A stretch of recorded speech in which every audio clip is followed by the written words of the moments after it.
Hello, I'm Jean-Philippe Courtois. This is Positive Leadership, the podcast that helps you grow as an individual, a leader, and ultimately as a global citizen. Struggling to concentrate is something we are all familiar with. In today's fast-paced society, we are bombarded with information that's fighting for attention. It's easy to become overwhelmed and really distracted. My guest today, Dandapani, is an expert in helping people to live in the moment. Hindu priest, entrepreneur, and a former monk, he has dedicated himself to teaching the profound and universal lessons taught to him by his late guru. He's developed a step-by-step approach to incorporating concentration and focus throughout the day and has worked with top global brands like Nike, McKinsey, and many more other athletes and even, I think, soccer players, actually. In his new book, The Power of Unwavering Focus, he is sharing that wisdom with practical steps for all of us to get onto the path of leading a focused life. Such enormous pleasure to have you on the podcast, Dandapani. A very warm welcome. Philip, good morning. Well, thank you so much for inviting me to have this conversation with you. If you don't mind, Dandapani, I'd like to begin by taking you back to your childhood. Yes. I think you are born in Malaysia and your family, I believe, has roots in Sri Lanka. If that's correct. In your book, you mentioned that growing up, you are constantly told to concentrate and that you struggled with being distracted. So how did that affect you? And you're absolutely right. When I was growing up in school, everyone, even at home, people told me to focus, to concentrate, but no one ever taught me how to.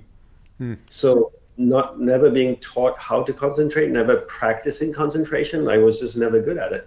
It wasn't until I joined the monastery in my 20s that my guru actually taught me how the mind works and how to concentrate. And only then did I realize the benefits of concentrating. When you don't know the benefits of it, you just don't know what you're missing out in life. And you don't know how negatively distraction is affecting you, because that is your everyday state of being. It's a state of distraction. You don't know any different. I think we'll discuss a lot more that discovery all along the past many years of your life, Dandapani, in the way, of course, you shared your learning curve with many others now in terms of practical steps to take. And so I think you met your guru for the first time when you were 5 years old, so really a small kid. Then the second time you met him, I believe you made a commitment to join him in a monastery, which you did after graduating university with a degree in electrical engineering. And then for 10 years, you lived a life of a disciple and training at your guru's cloister monastery in Hawaii. So what fundamentally, really, and how did you take the decision to pursue such a life, such a dedication for a decade of your life? I actually met my guru when I was 9. When I was about 5 years old, 4 or 5 years old, I met a Hindu monk that came to my house. And when I saw him, I said, that's what I want to be. Like kids see firefighters and they want to be a firefighter, And it wasn't until I was about 8 or 9, Jean-Philippe, that I realized that everything in life goes through 3 phases. Everything is created, it exists for a while, and then it goes away. And it really bothered me. I wanted to know what the constant in life was. I refused to believe that we're just here on this planet, born, we live, and then we die. I mean, it just seemed so meaningless. Everyone is doing this over and over and over again. It seemed the height of ridiculousness to me. So my big question at an early age is, what is the constant in life? What is the one thing in life that does not change? And that drove me to going to the monastery and also the pursuit of experiencing. If God exists and I can divinity and touch into the fringes of it and experience it, that was the big impetus for going to the monastery. So you are basically looking for that constant in your life, and maybe I guess later on, Dandapani, you put some words on that constant, and if I may, and before we get much deeper into or attention. I'd like you indeed Yeah. to clarify the terms that you're going to be using, particular the way you define awareness and the mind, so that Yeah. all our listeners are embarking with us on that discovery On the same together. page. Yes, on the same page. Yeah, no, that's a great place. I always feel it's so important to recalibrate everyone so that we're always on the same page on things. So, in a very simplified way, I define the mind as a vast space with many different areas within it. So, one area of the mind could be anger, food, jealousy, happiness, joy, technology, photography, sex. There's just different areas of the mind. Let's call that the mind and put that aside. And then I define awareness in another simplified way as a glowing ball of light. So imagine an orb, a round ball of light that can float around. Let's call that awareness. So the next step is to see how does awareness and the mind interact together or work together. So the mind doesn't move, it's awareness moving through the mind. And in essence, you are pure awareness. So when your awareness goes to the anger area of the mind, it lights up that area of the mind, you become conscious of it.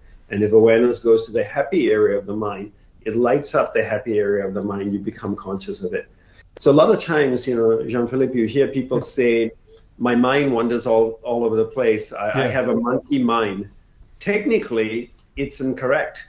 The mind doesn't wander. It's you moving within the mind. It's the same way if I go to Paris, I could be in Le Marais and have one type of experience, and then I can go to the Louvre and have another experience, and I can go to the Eiffel Tower and have another experience. Paris doesn't move. I, the tourist, am moving within Paris, having different experiences, as a simple analogy.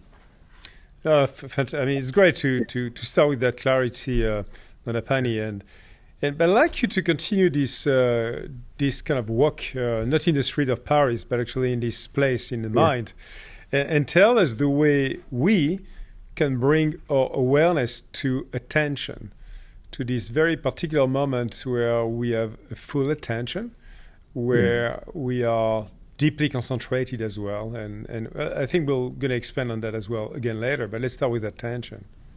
Yes, so I would say before we do that, I need to define what concentration is. I define concentration as my ability to keep my ball of light, my awareness, on one thing or one person for an extended period of time, or until I choose to move it to something else. So, Jean-Philippe, if I'm speaking to you, I keep my ball of light on you. If it drifts away, I use my willpower, which I teach how to develop, to bring that awareness back and hold it on you. My ability to hold my awareness on you is my ability to concentrate. So bringing awareness to attention is every time you find your ball of light drifting away, call it, bring it back and say, oh, I've drifted away. I need to shift my awareness back to who or what it is I am engaged with. And the ability to keep my awareness on one thing is my ability to then concentrate. And then, I share how to make it part of your life, right? Or a practical way.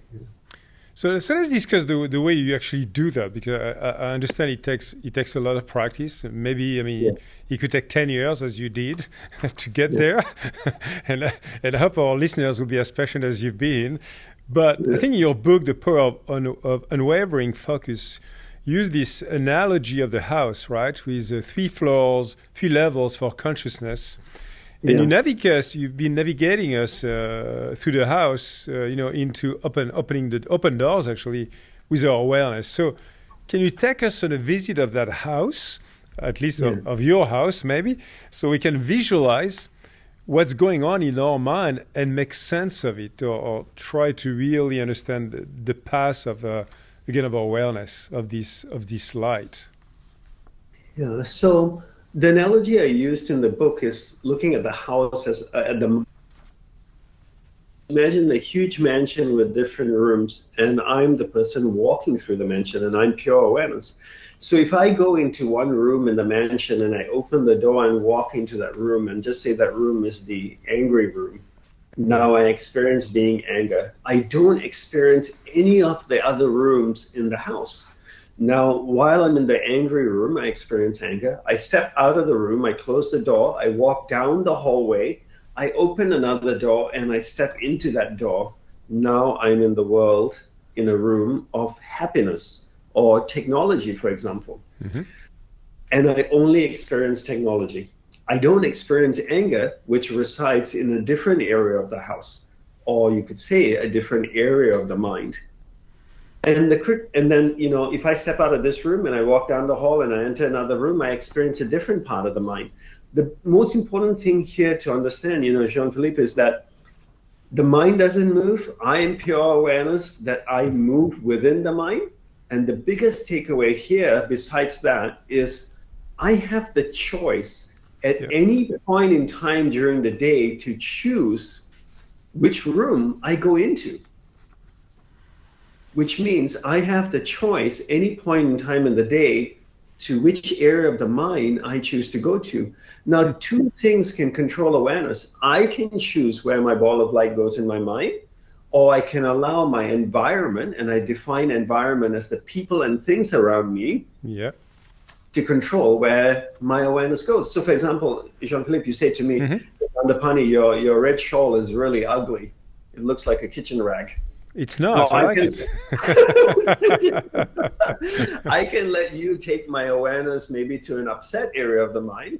Yeah. But if I had enough control over my awareness, I can choose to stay in a happy area of the mind or content area of the mind and not let your words affect me. And if you look at most people around us, their awareness is perpetually being driven to so many areas of their mind by the environment, by what people say, by things around them, internet, screens, you know, social media, whatever it may be. And because of that, they become a slave to their environment, and their emotions are experiencing ups and downs all throughout the day without any control. And that's quite hard on the nervous system. I think it's super hard indeed for nervous system and very exhausting for people too, by the way. I mean, I think there's no mystery that we see so many people exhausted in their professional life, in their personal life, with all the distraction, Pani. But of course, the next question will, you know, that I think I'm almost hearing from my listeners if they were live with us is, but how do you do that?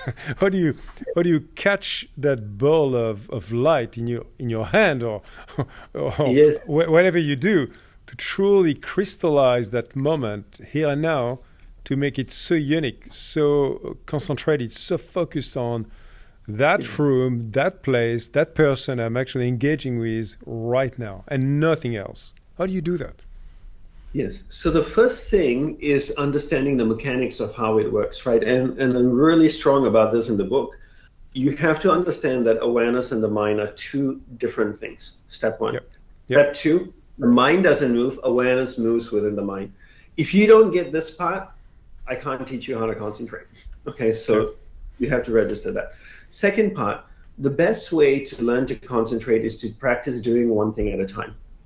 The best way to practice doing one thing at a time is to identify the non-negotiable reoccurring events in your average day. So let's look at that sentence, non-negotiable reoccurring events in your average day. Average day would be a Monday to Friday. What would be a non-negotiable reoccurring event? Every day, I speak with my wife and my daughter. It's non-negotiable and it reoccurs. I can't go up to my daughter and say, I'm not talking to you anymore. It doesn't work, right? But every day I speak with her. In a day, I speak with her maybe a cumulative total of 2 hours, maybe 3 hours. If you add up 5 minutes here, 1 minute there, half an hour then. Every time I speak with her, I keep my ball of light on her. It drifts away, I bring it back. It drifts away, I bring it back. And I say, as she's speaking to me, I find my ball of light drifting away and go like, oh, I got to sign that contract for that client and get the paperwork back to him. And, you know, I should also do that. And I should say, oh, look, I drifted away. Bring it back to her and say, I'm going to stay focused on her. Drifts away again, I bring it back. And I'm relentless with this practice. So now, in an average day, I can clock up to 2 to 2.5 hours just by speaking with my daughter. Now I spend about 2 hours speaking with my wife every day. Add it all up. So now I'm up to 4.5 hours of practicing concentration. Imagine, Jean-Philippe, if every day I practice the piano for 4 hours a day, after 6 months, what would I be good at? Pretty good. Playing the piano, practicing 4 hours a day. That's a lot of practice. So imagine if I practice concentration 4 hours a day. after 6 months, I'd be really good at concentration. But here's the thing, right? The way to get a practice to stick and gain traction and sustainability, which is really the key, the holy grail, is sustainability. Find things that occur in your day that are non-negotiable and insert the practice into those things. Daily. You have a spouse. Every day you may talk to your spouse. Or you may have a team member in your company that you have to talk to every day. It could be an assistant, it could be your COO, it could be your CFO, whoever it may be. If you talk to that person half an hour a day, use that as an opportunity to integrate the practice into it. If I say to myself, Jean-Philippe, that every morning I'm going to meditate for half an hour, to me, meditation is not non-negotiable. There are days I can skip it. Yeah, I could just say, you know what, I can't do it today because I have too many things going on. But I can't skip talking to my daughter. I can't skip eating a meal. Every time I eat a meal, I insert the practice of concentration. I give the food my undivided attention for 10 minutes. Now that's 10 more minutes of practicing concentration. Does that make sense? Makes a lot of sense, but if I was to push you even more on that topic of Visindapani, representing maybe many of the listeners, even myself, I would say, we're all are struggling, of course, with finding more time after 24 hours, but we cannot find the 25th hour. We have 24 hours. And so listening to you, and many of the people here are busy professional lives, personal lives, social lives, hopefully, communities, bonding, and etc., hopefully for some of them as well.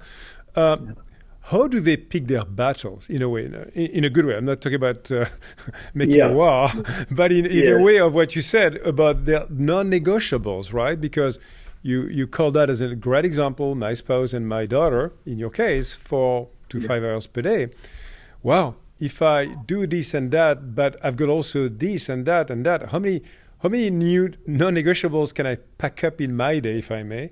Have you come to such discipline that there's kind of a balancing act in terms of those non-negotiable versus the rest I can actually negotiate with my time? There is, because the first step is to discover what your purpose in life is. Most people haven't discovered their purpose in life. Your purpose, there's 4 steps: purpose, focus, simplify, sacrifice. I'll say that again: purpose, focus, simplify, sacrifice. So let's look at the first one. Once you know your purpose in life, your mission in life, your purpose defines your priorities. Your priorities then become your non-negotiables. The second thing to learn is learn how to focus, because if I can't focus and I know my purpose, what's the point? I'm perpetually being distracted. I need to know what I'm here on this planet to do. I need to have the ability to focus so I can live a purpose-focused life. The third step is simplify. I'll bring your attention back to what you said at the very introduction of this podcast. You said we all lead fast-paced lives. Yeah. I disagree with the fast-paced, because people always say, we're living in a fast-paced world, and we're going so fast, we need to slow down. Yeah. I don't think that's the case. We're not sleeping any faster. We're not eating faster. We're not walking faster. We're not going to the bathroom faster. Yeah. What we are doing is we're doing too much. I would replace the word fast, slow down, with simplify. So go back to what you said. You said there's 24 hours in a day. Yeah. We will all agree on this. So time is finite. The other thing that's finite each day is our energy. Because at some point tonight, Jean-Philippe, you're going to be exhausted. You're going to say, that's it, I'm tired, I'm going to go to bed. So energy and time are finite each day. Now the question becomes, how do I proportionately, and I don't use the word balance, I emphasize the word proportionately, invest my time and energy into my priorities that have been defined by my purpose. Now, if I don't have a framework, clearly defined priorities that have been outlined by my purpose or defined by my purpose, then my time and energy goes everywhere. Yeah. Microsoft has a vision, do they? Mm-hmm. We do. We do have a mission, actually. We talk about empowering every person and every organization on the planet to achieve more. That's pretty philosophical. There you go. Very clearly defined. Now, you could say that statement so clearly. Now, if I were to go to an employee in Microsoft and say, what's your purpose in life? Most people wouldn't be able to articulate it as clearly as they could articulate the mission or vision of Microsoft. You're right. We do it for our companies, but we never do it for ourselves. And then we wonder why we're all over the place. Microsoft is not all over the place because they've defined clearly what it is they want to achieve, and they channel their time and energy and their focus towards achieving that and having metrics to measure if they're making progress. We don't take the same approach with our personal lives. We never define our purpose. We never define our core values, our guiding principles. We don't have frameworks. So our energy and our time, instead of getting channeled, is getting ramified. It's going all over the place. And then we say, oh, we're leading fast-paced life. But what we're doing is we're switching so quickly from one task to another because we have 1,000 tasks instead of just 100 or 50. It gives us the impression we're going fast. We're just doing too much. Yeah, it makes a lot of sense, Dhanapani. And I think it resonates super well with some of the discussion I had with a few guests, like Akhtar Bacha as well, who has been writing a wonderful book on a purpose mindset. Many of the social entrepreneurs have been also, as guests, who are truly all about the purpose in their minds to shape or reshape the world and change the world. They are super clear about the why for them and the way it connects to that bigger purpose. So I think it's wonderful that you create that clarity in terms, that is the very first step to look into yourself and find, which is not easy. We'll come back to that later if you don't mind, on the purpose, to give that framework. One point here. We talked about purpose and then focus being the second step. Yeah. But in actuality, focus needs to be the first step. And you know why? You just said something. You just said the ability to look into ourselves to find our purpose. But if I cannot concentrate, Jean-Philippe, how can I look into myself? If I sit down for 5 minutes and say, okay, I'm going to reflect on what it is I want in life. So I sit down, I start thinking, Dhandapani, what makes me happy? What am I passionate about? Should I have pizza tonight? I haven't had pizza in a long time. Who should have pizza? It's been a long time. I think someone's texting me. Should I answer the text? How would I be in a state of, if I can't focus, how will I be in a state of self-reflection long enough to discover my purpose? So focus is the first step. Focus helps you discover your purpose, which then outlines your priority, which then allows you to know what to simplify your life to. Makes even more sense for sure to start with that ability to focus on. And let's continue on that, actually, Dhandapani, if you don't mind. I think you and I were discussing the other day, this book that you may have read as well in the past, Thinking Fast and Slow, which was written by the psychologist Daniel Kahneman a few years back, where he described the two brain systems, what he calls System 1, which is automatic and impulsive, which is a legacy of a reptilian brain, basically. It's more emotional and controls actually fight and flight and reproduction. It is basically our fast thinker. Immediately it takes decision for us. System 2 is much slower. It's more deliberate and more logical. It is where we work through our options and make informed decisions. Yeah. So how do you think about that slowness and those two systems of the brains, 1 and 2, and do you connect the dots with your actually framework in terms of awareness and attention and the mind? From my monastic training, from my guru, and from my personal experience, we would define it as 3 systems, not 2. We have the reptilian brain, which is the instinctive mind, the animal nature, the fear, flight, freeze. The second, if you look at it, if you drew a 3-story building, Jean-Philippe, the bottom floor would be the instinctive mind. The second floor would be the intellectual mind, the mind of reason that discusses and talks and processes information. Yep. The third floor would be the intuitive area of the mind. And let's examine what the characteristics of each of them. The instinctive mind, the animal nature, loves things to be the same.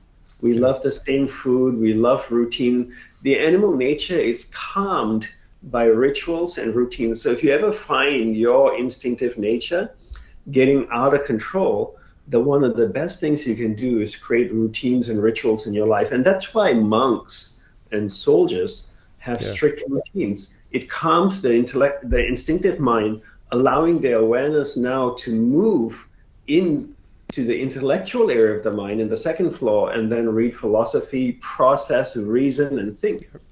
But now the problem with the second floor is that unless you're trained how to think and reason, and you store information properly in your mind and form clear conclusions, it's very difficult to use. The third floor is your intuition. Intuition is always clear, it's direct, it's concise, and it never repeats itself. So I'll give you an example. I'm about to leave the house. My intuition says to me, Dandapani, take an umbrella, it's going to rain. It's coming from my third floor, right? Very clear, concise, precise, never repeats itself. Now my second floor, the intellect kicks in and goes, I see the clouds are coming, but I think it's probably another 20 minutes. The store is only 2 minutes away. I'm just going to walk there 2 minutes, buy milk 2 minutes, walk back 2 minutes. I'll be back in 6 minutes. Yeah. Now my reason mind has out-reasoned my intuition. Yeah. I go to the store, I buy milk, I'm walking to the counter to pay for it. I see my old friend, I go, John, is that you? Oh my God, how long has it been? 5 years? I talk to him for 20 minutes. What's happening outside? It rains. It's raining. It's raining. So when we understand the characteristics of the instinctive mind, the intellectual mind, and the intuitive mind, we know at any point in time which area of the mind our ball of light is functioning in. Is it on the first floor, second floor, third floor? My goal is to try and keep my ball of light in the third floor, the intuitive area of the mind, because it's always clear, it's the higher nature of my mind, and always guides me correctly. I just need to be obedient and listen to it. No, super clear. I mean, that description again of the mansion and the three floors. Now, as you go from one floor to another one and the third one, of course, as you master to spend most of your time on the third floor, as you just said, Dandapani, you find out it consumes a lot of energy in our cells, right? Mental energy. And so I like us to talk about the way one can manage his or her own energy system. You know, something that really stood out to me in your book was a phrase I think your guru would repeat, where awareness goes, energy flows. And in your talks, you often make reference to Nikola Tesla. I heard that from you as well. Best known for his contribution to the design of the modern electricity supply system. He said, if you want to find the secrets of the universe, think in terms of energy, frequency, and vibration. So one thing that's really clear to me, that if you want to make a positive impact in the world, well, you need to build up your positive energy within yourself first. So how do you do that? And how do you see the relationship between awareness and positive energy with that ball of light you've been talking about? Yeah. So let's look at the statement first, where awareness goes, energy flows. If my ball of light goes to the angry area of the mind, that's where my energy is flowing. And that area becomes strengthened. There's another phrase I always say, life is a manifestation of where you invest your energy. The best way to understand the statement is to look at energy, to understand energy. And the simplest way to understand energy is to look at energy the same way we look at water. If I took a watering can and I watered a garden bed, would the weeds grow or the flowers? Both, right? Water cannot tell the difference between weeds and flowers. Whatever I water will grow. Energy works the same way. If I put energy into something negative, it becomes more negative. Yeah. If I put energy into something positive, it becomes more positive. Energy can't tell the difference between what's negative and positive. Whatever I invest energy into will start to grow. So if I want to develop positive mindset, positive energy, I need to learn to control my ball of light in the mind. I need to constantly take my ball of light to uplifting areas of the mind, areas that are content, happy, joyous, compassionate, has empathy. The more my ball of light goes there, the more energy flows there. The more energy flows there, the muscles, you could say, in that area of the mind become strengthened and empowered and filled with energy and becomes really magnetic. It starts to vibrate at a higher frequency, and always has the ability then to pull awareness towards it. So learning to control awareness in the mind, again, going back to the very, very basics, is the first critical step towards creating more positive energy. Because if I can't control my ball of light, it could be taken to a negative area of the mind, which then allows me to create negative energy. I think again that's super clear, Dhanapani, but I would argue, how do you master that awareness so that you avoid going into those negative places, right? Because all of us, in our lives are confronted to a lot of small, annoying things, issues happening to our life, and sometimes some drama happening in our lives, sometimes some trauma, which is, of course, much harder to even survive. So how do you build that ability to basically avoid? It doesn't mean not acknowledge. I think you always need to acknowledge, obviously, real issues, big issues, drama. You got to start with that. But then really move that attention to places where you can actually drive the positive energy more often. 3 words: practice, practice, practice. Practice. In the first couple of chapters, I talk about the power of desire. Mm-hmm. How badly do you want it? Jean-Philippe, to be honest with you, most people don't want it badly enough. When I met my guru for the second time when I was 21 years old, I told him what I wanted in life, which was enlightenment, and I wanted someone to train me and teach me. He asked me, what are you willing to do for it? I said, I'm willing to give my life for it. Wow. I'm willing to give up my family, my friends, never see them again. I'm willing to go live in your monastery, learn with you, and dedicate my life to this. I'll give up food, sex, technology, movies, music, clothing, everything. How badly do you want it? Most people don't want it badly enough. Most people don't want to know their purpose in life badly enough. Most people don't want to live a life of focus badly enough, and therefore they don't practice it, and they never get it. How badly do you want it? Look at the most successful athletes or people in the world. How badly do they want it? They want it so badly. They're willing to do anything for it. You have to practice. And I don't want to sit here and tell you there's a secret magic formula of mantra or meditation or breathing. Practice bringing awareness back every day in everything you do. Be absolutely diligent and just repeat it over and over again. Every time it drifts away, bring it back. Drifts away, bring it back. And it will not take you 10 years. It will take you a few months, maybe a year, depending on how badly you desire. And what a great gift to be able to go through life and be able to be engaged with every single person and every single experience fully. You get to the end of your life, you look back and you go, I've lived a truly full life. I was completely present in all my experiences, good, not so good, with all the people I loved. Yeah. And I didn't waste a second of my life. Oof, that's a big statement. That's worth. That's huge. That's worth. Yeah. For me, my life is precious. I get one shot at this, Jean-Philippe. I don't get a second chance. So do I. So I think so do we. Yes, you're right. So right. And so if you don't, I think it's wonderful. You brought us back, Dhanapani, in a way to how precious is our life and how precious is the time and the way we spend that quality time with what's the most meaningful with us, and in a way back to the purpose, exactly the why we're here to do what we have to do and the choice we make.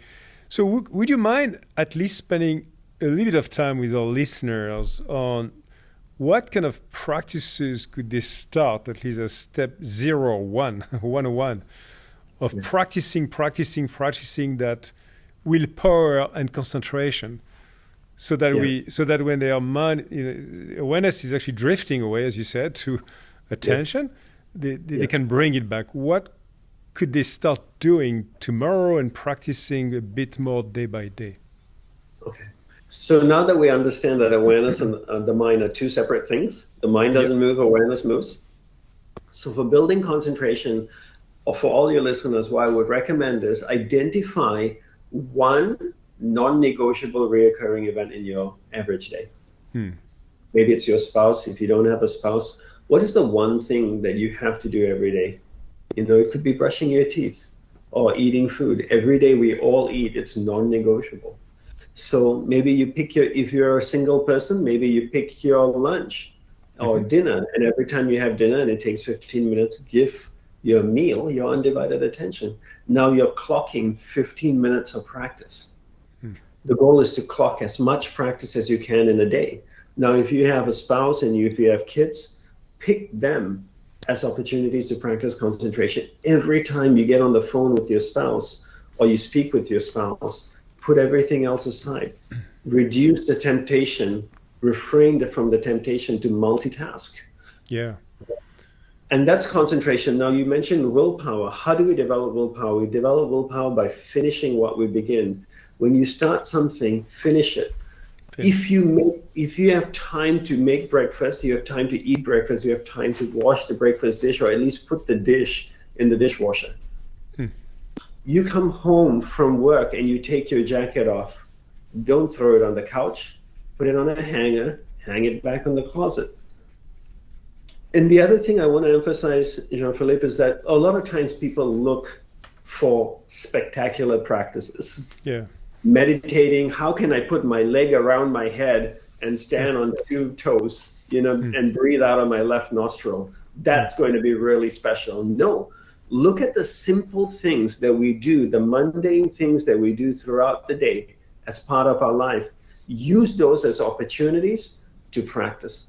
Insert the practice into those mundane, reoccurring events throughout the day.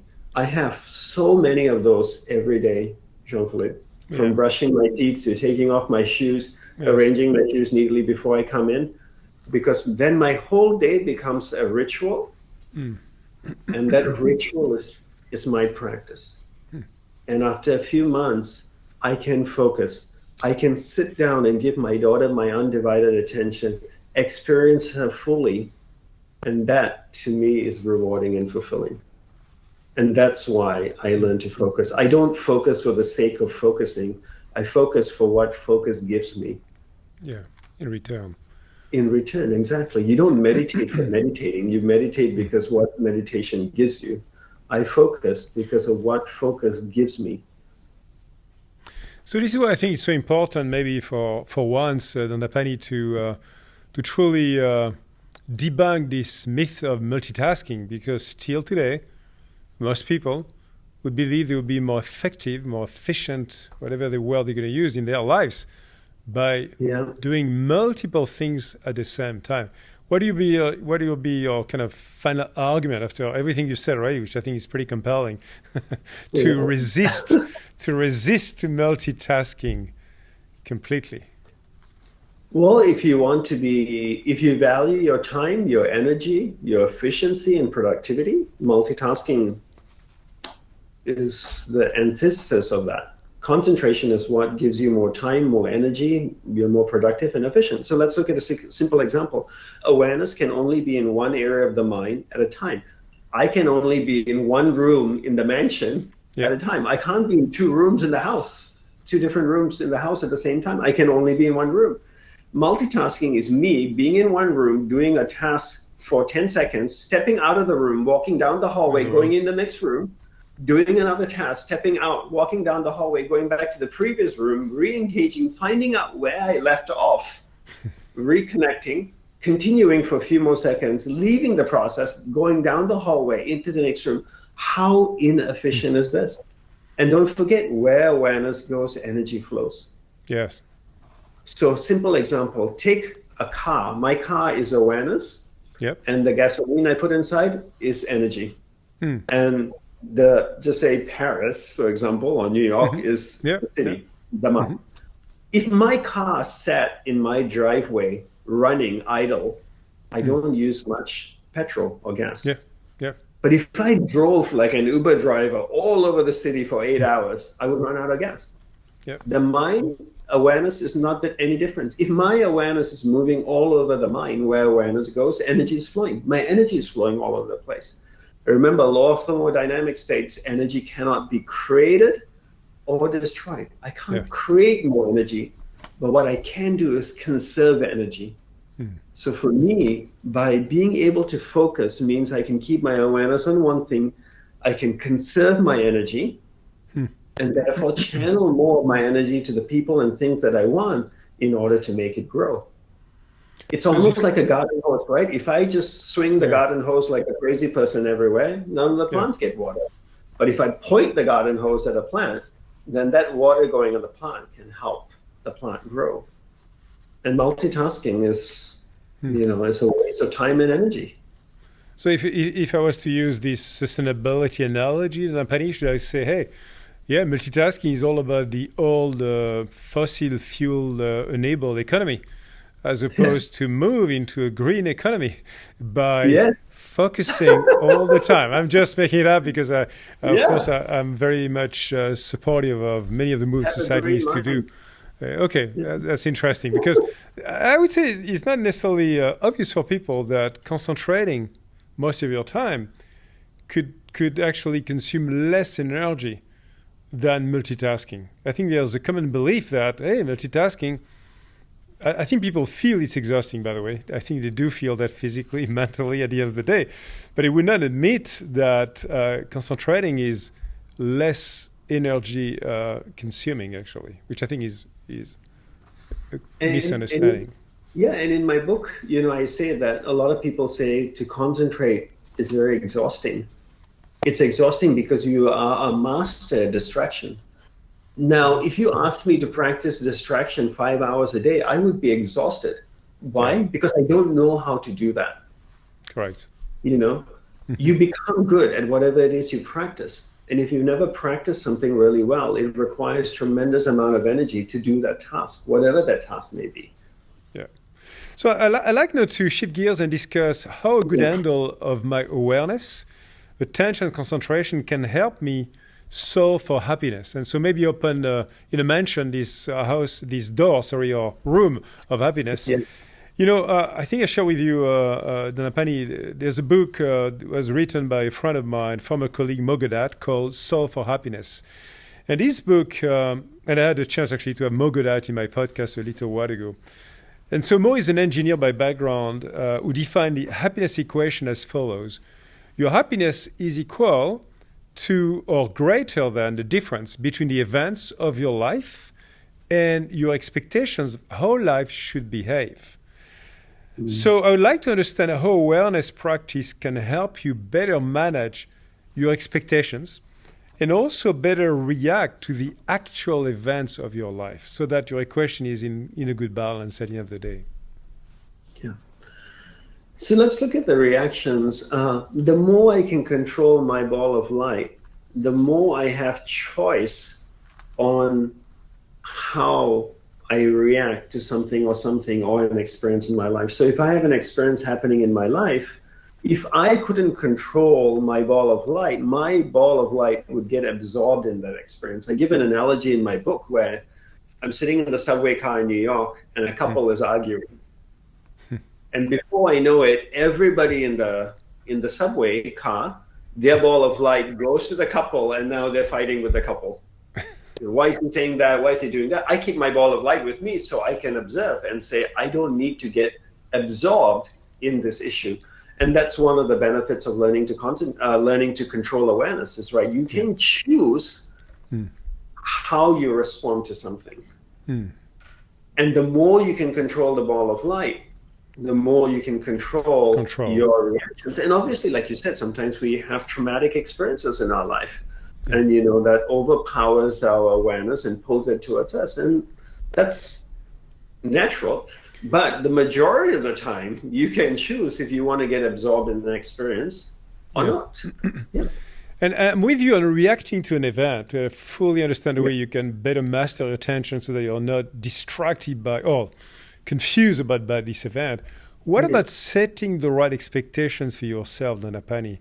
How can you work on that as well so that you are making the right, set of goals, right set of steps, but without giving you some unachievable goals sometimes or crazy expectations in your life that cannot be met anytime?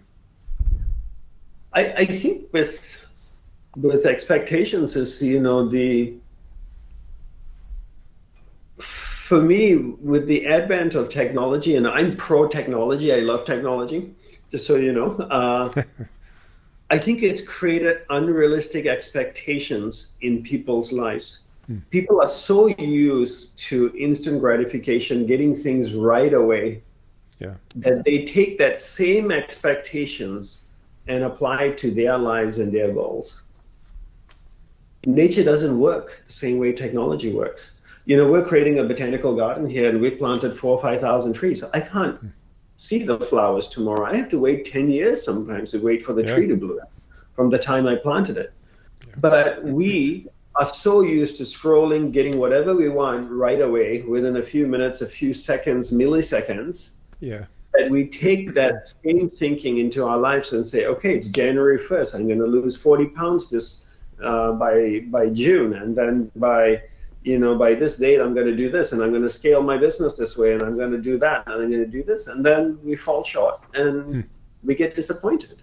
I think we need to separate nature and technology in the sense of, yes, technology can be scaled rapidly. We don't work that way.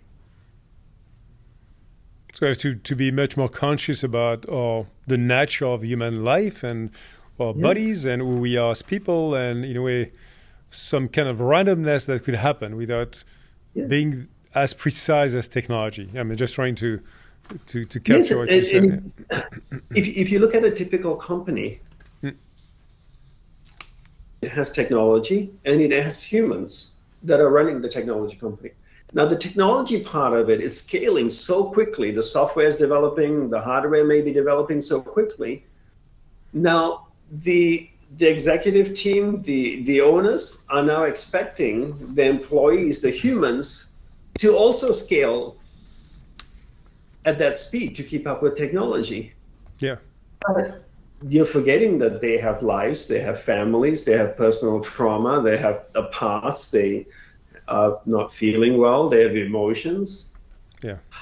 We are two different things. And then these unrealistic expectations are placed on employees to keep up with the speed of technology in a company. And then people have nervous breakdown and anxiety and stress all the time because we're not built to change at that pace. We're simply not. If you have a daughter, if you have a child, a son, you'll realize that very quickly. Indeed. And we forget. So building on happiness, I think your guru said two things. Life is meant to be lived joyously, and life is a manifestation of where you invest your energy again.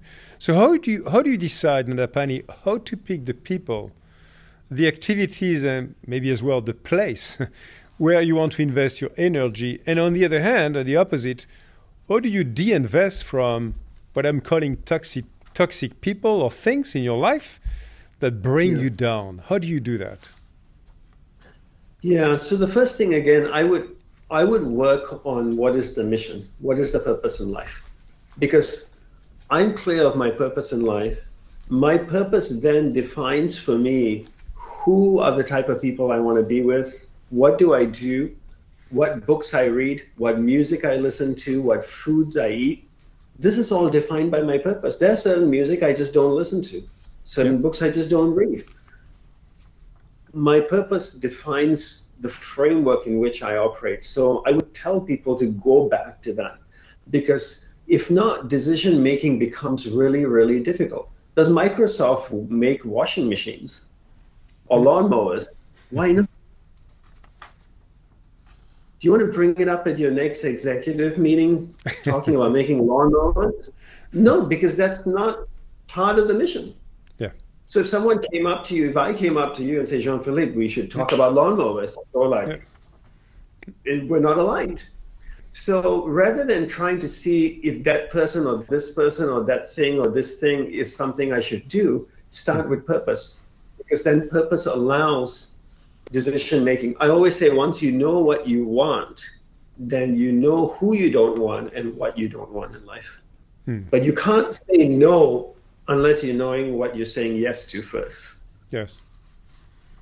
People always say you should learn to say no. It's like, okay, I can say no, but what the hell am I saying no to? I need to know what I'm saying yes to first. Before I say no to. Before I know what to say no to. right? And going back to toxic people, in a very simplified way, I have this whole talk about energy, and I say you can categorize people in a simplified way into three groups: uplifting, neutral, or not uplifting. We're keeping it very simple. Yeah. Uplifting, let's define them. Uplifting, I spend 10 minutes with John, I walk away, I feel good. Yep. Uplifting. I spend 10 minutes with John, I walk away, nothing changes. Yep. Not uplifting, I spend 10 minutes with John, I walk away and I go, oh my God, that's exhausting. Yeah. Okay. But you cannot just judge John on that one experience. Maybe he was having a bad day. So for me, it's an evaluation. If in a period of 3 years, I have 50 occasions I meet John, 49 of them I walk away and I go, oh my God, it's exhausting. Yeah. It's fair to say he is not an uplifting individual. Yeah. Then the next step is to slowly remove yourself from him. One of the first things you can do is to be very conscious of what you're saying. When two people meet each other, what do they always say? How are you doing? And the penny. Yeah, I don't ask because I don't want to know. Yeah. If I meet someone and I know John is not uplifting, I meet him, I'm polite, I'm kind. I say, good morning, John. What a beautiful day in Costa Rica. I don't have to ask him, how are you? Because if I ask him, how are you, he's going to tell me. And I don't want to sit there for the next 20 minutes and listen. And then what do people say at the end of a conversation? It was lovely meeting you. Yeah. Actually, it wasn't. Let's have lunch. Yeah. Why? I'll call you. Please don't. Yeah. So let's be more conscious about what we say. Instead of at the end of the conversation, you can be polite, you can be kind and say, John's an energy vampire. And you can say to him, John, I hope you have a lovely day. That's sincere, that's kind. But if we can be more conscious of our conversation and what we say, we'll find that we lose a lot less energy. Yeah. How many times have you asked somebody, how are you? And they start dumping everything on you. And you go, like, oh my God, why did I even ask that question? So being very conscious of how we interact is one way to protect our energy and also not allow people that are negative. But the first step is evaluating, right? Evaluating if somebody is uplifting or not uplifting. And the simple way to do it is, if you have a conversation with someone and you end the conversation, as soon as you leave, ask yourself how you're feeling. Uplifting, neutral, or not uplifting? It's a simple test. That's a good reality to check to do indeed. And, 1% at a time, and that same person multiple times a year, and then see where you stand actually as a person as well. And we have to be, just one really quick thought on that, we just have to be very compassionate and have a lot of empathy, right? Because people go through difficult times, and sometimes I could be uplifting.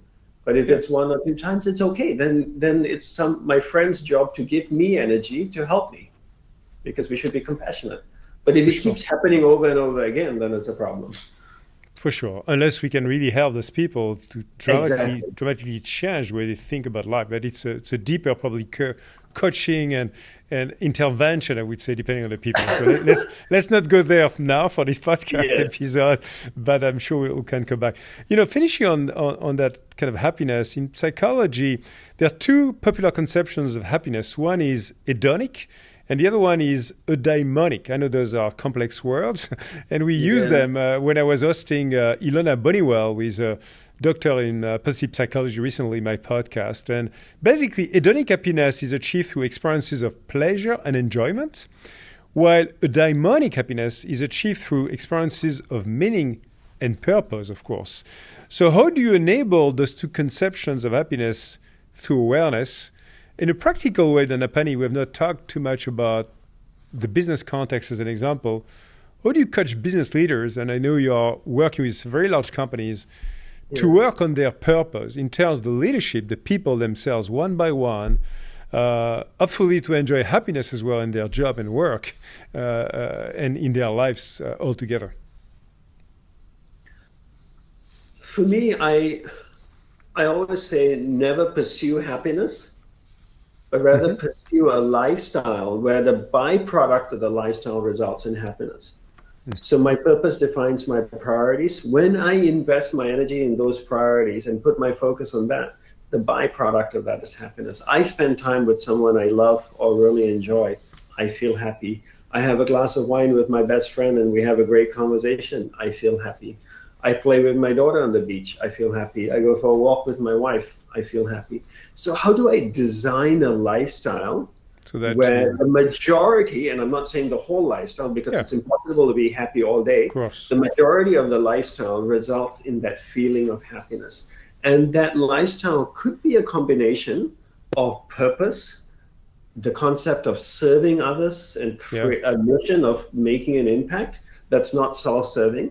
But part of that lifestyle can also be self-serving. You know what? I want to go get a massage today. I want to go get a pedicure. That's okay. It's nothing wrong to take care of yourself, to give yourself pleasure, nice experience or a nice meal or whatever it may be. But finding that right balance of making sure that part of your life is also thinking about others, the environment, and how you can leave a lasting impact in their lives is a critical thing. Because happiness is a byproduct. So that's aligned with your purpose. So it's very clear. You're in charge of having clarity with your purpose, defining your priorities, and then as you maximize and create the right opportunities for enjoyment and for happiness, then you deserve that happiness in a way in your life because of the work you did to get you there, I guess. I would like to finish last couple of questions, really, Dandapani. I know you and your wife Tatiana have been developing a 33-acre spiritual garden on the Pacific coast of Costa Rica. It is a celebration, I think, of nature, a sanctuary for endangered native trees and plants that will end with an Hindu temple. This garden's name, I think, is Shiva Ashram. So is Shiva Ashram what David Brooks called your second mountain? If this is your second mountain, what is your aspiration with this garden, and how do you see this garden help achieve your self-realization? Yes, part of it is self-serving because I want a place where I can eventually live, where I live now full time, but eventually immerse myself into my practice of self-realization, or working towards that. The purpose of this place serves two things. One is to empower people, and especially children, with tools and understanding of the mind and teaching them how to focus so they can discover their purpose early on in life. Wouldn't it be amazing if kids knew their purpose when they were 6, 7 years old and lived the rest of their life in alignment with that purpose? They would get maximum reward from their life as opposed to spending their whole life seeking what their purpose is. The second part of this mission here is to teach people about the environment and the importance of caring for the environment. All these companies that are creating, doing the work that they're doing have no future if we don't have a planet to live on. And one way I get people to think about the future and care about the future and about the environment is, so let me ask you this question. You have kids. Do you love your kids?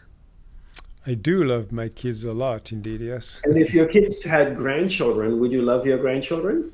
I do. I will love my grandchildren as well as soon as they are born, yes.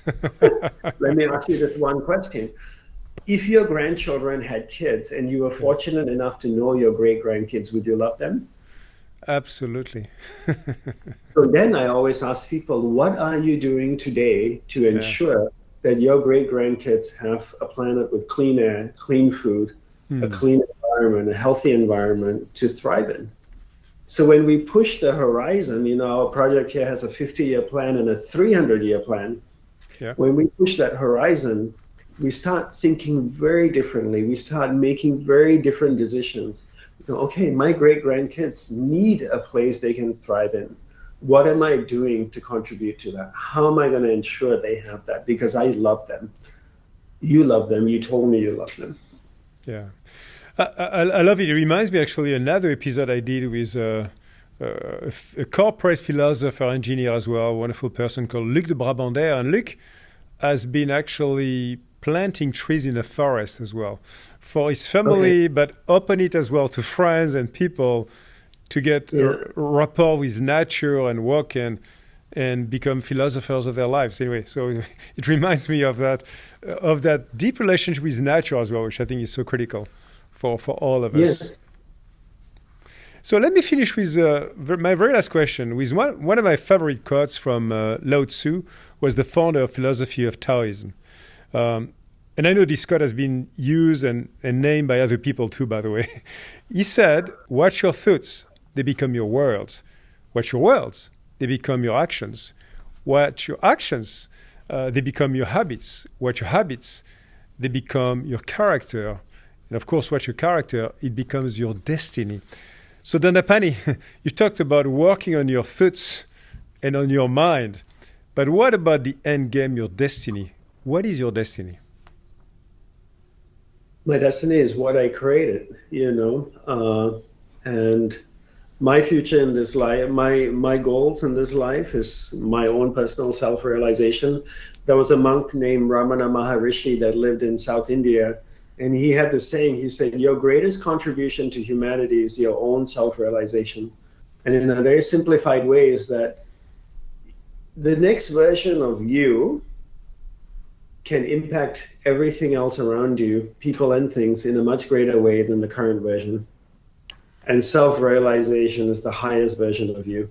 So that is my primary goal in life that I'm working towards, but at the same time ensuring that I do my part in making sure that we can help people live better lives, more rewarding lives, empower them, not to make them dependent on me, help them lean on their own spine, like my guru would say, with the right tools and clarity and processes and steps to go forward and live a rewarding life, and to ensure that this one planet that we have, which is the most beautiful planet in the known galaxy, there's no point looking for anything like this. We have something that's incomparable to anything else in the known galaxy.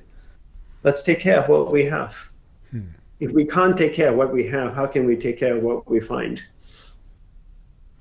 That's a wonderful conclusion, Dandapani, and I want to deeply, deeply thank you for the wonderful exchange we had together, and bring us at the end.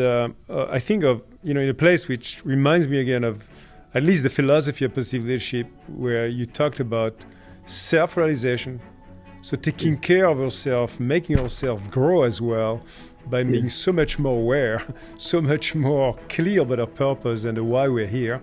But beyond that, using that positive energy in ourselves, not just to connect with others, actually to do it with intent, so that we can help them realize a better life, your world. So I love it, and thank you so much for being a great inspiration for positive leadership in our podcast. Thank you so much, Dandapani. Thank you so much, Jean-Philippe. Appreciate it. Thank you.